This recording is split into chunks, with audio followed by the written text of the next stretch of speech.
আসসালামু আলাইকুম এভরিওয়ান, কেমন আছেন? আশা করি সকলেই ভালো আছেন। তো আপনারা চলে আসলাম আরও নতুন একটি ভিডিও নিয়ে। তো আজকের ভিডিওতে আপনাদেরকে দেখাবো রবি সিমে মিস কল অ্যালার্ট সার্ভিস কীভাবে আপনি অ্যাক্টিভ করবেন।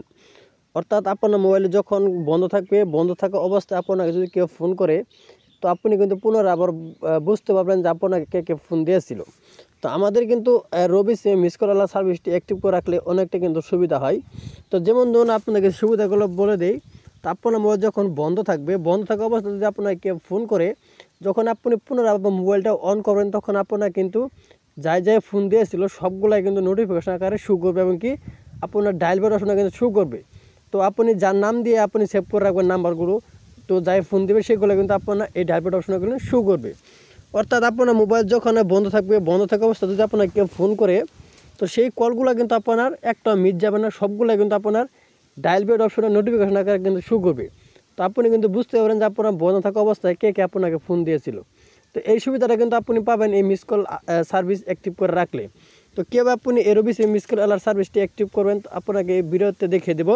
তো ভিডিওটাকে স্কিপ করবেন না, স্কিপ না করে সম্পূর্ণ প্রচেষ্টা রেখে থাকুন, তাহলেই বুঝতে পারবেন। তো চলুন ভিডিওটা শুরু করা যাক। তো ভিডিওটা শুরু করার আগে ছোট্ট একটি রিকোয়েস্ট করবো, আমাদের ভিডিওগুলো দেখেন ঠিকই, কিন্তু অবশ্যই ভিডিওতে একটি লাইকও করেন না, চ্যানেলটা সাবস্ক্রাইব করেন না। তো দেরি না করে চ্যানেলটি সাবস্ক্রাইব করে পাশে বেল বাটনে বাজিয়ে ভিডিওতে একটি লাইক করে পুরো ভিডিওটা দেখতে থাকুন। তো রবি সিমে এই মিস কল সার্ভিসটি অ্যাক্টিভ করার জন্য আপনি প্রথমে চলে যাবেন ডায়াল বেড অপশনে। তো আমি আমার ডায়াল বেড অপশনে চলে আসলাম। চলে আসার পর এখান থেকে ডায়াল করে দেবেন *121# এই কোডটা আপনি ডায়াল করে দেবেন *121# এই কোডটা আপনি ডায়াল করে দেবেন আপনার রবি সিমে। তো আমি আমার রবি সিমে ডায়াল করে দিলাম। ডায়াল করার পর এখান থেকে আপনি দেখতে পাচ্ছেন 6 নাম্বার আছে, এখানে আপনি 6 উঠিয়ে দিয়ে সেন্ড অপশনের উপর ক্লিক করে দিবেন। 6 উঠিয়ে দিয়ে সেন্ড অপশনে ক্লিক করার পর এখানে আপনি দেখতে পাচ্ছেন উপরে আছে 0 মিস কল অ্যালার্ট, এখানে আপনি 0 উঠিয়ে দিয়ে সেন্ড অপশনের উপর ক্লিক করে দিবেন। সেন্ড অপশনের উপর ক্লিক করার পর এরকম একটি ইন্টারফেস কিন্তু আবারও পুনরায় শো করবে। তো এখান থেকে আমরা দেখতে পাচ্ছেন সার্ভিস অ্যাক্টিভ, সার্ভিস ডিঅ্যাক্টিভেট। তো আপনি কিন্তু চাইলে এখান থেকে সার্ভিসটি আপনি অ্যাক্টিভও করতে পারবেন এবং কি ডিঅ্যাক্টিভও করতে পারবেন, অর্থাৎ বন্ধও করতে পারবেন। আপনার যাকে পুনরায় কোনো সার্ভিস অ্যাক্টিভ থাকে সেগুলো কিন্তু আপনি চাইলে বন্ধ করতে পারবেন।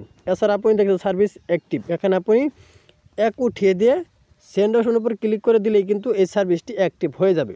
তো যেহেতু আমার এই সার্ভিসটি অ্যাক্টিভ করা আছে, আমি পুনরায় আবার অ্যাক্টিভ করতে চাচ্ছি না। তো এখানে 1 উঠিয়ে দিয়ে সেন্ড অপশনে ক্লিক করে দিলে কিন্তু এই সার্ভিসটি অ্যাক্টিভ হয়ে যাবে। তো এরকমভাবে কিন্তু মূলত আপনার এই রবি সিমে মিস কল অ্যালার্ট সার্ভিসটি অ্যাক্টিভ করতে হয়। তো ভিডিওটা যদি ভালো লাগে অবশ্যই একটি লাইক করে দেবেন, আর প্লিজ চ্যানেলটি সাবস্ক্রাইব করে আমাদের সাথে থাকবেন এরকম ইন্টারেস্টিং ভিডিও সবার আগে পাওয়ার জন্য। তো সবাই ভালো থাকুন, সুস্থ থাকুন, খুদা হাফেজ।